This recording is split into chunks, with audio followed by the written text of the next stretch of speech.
Muteru, you want to take that? Or Grace?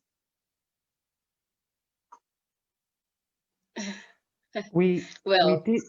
Okay, Grace. No, go ahead, Mr. Muteru. Go ahead.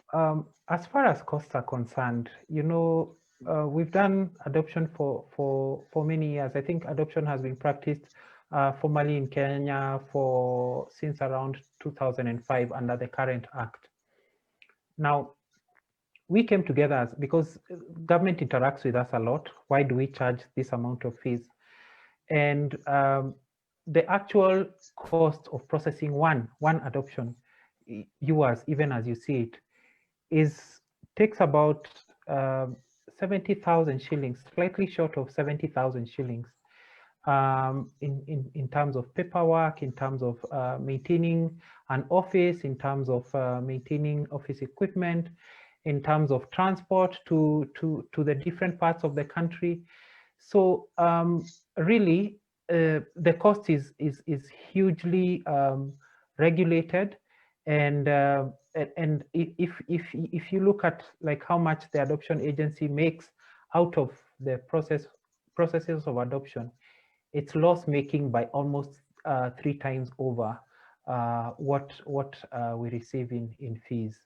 So I know a lot of people. Okay, now I must say it from the other side. Many people who are adopting are looking for a child that they are not able to get biologically.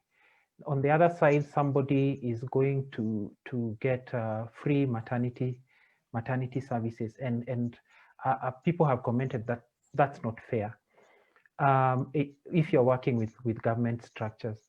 But really, okay, the fees are really not that prohibitive. We came to that fees after making all those considerations and being able to look for support to maintain adoption agencies in other ways other than fees, so that adoption reaches everyone. I do not know anyone who cannot put together the 12,500 that Grace talked about.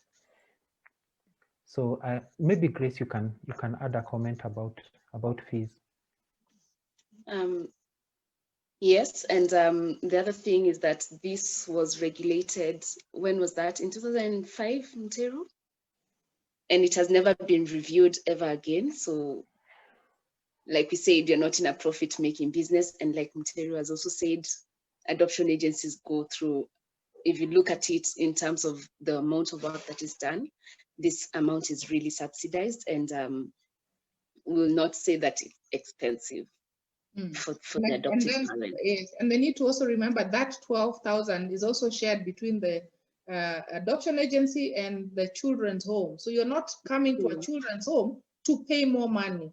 And if you're asked to do that, that is not the legal way.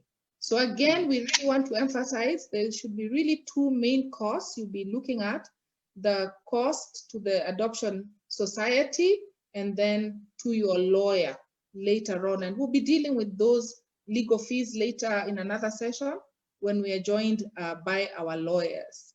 Okay.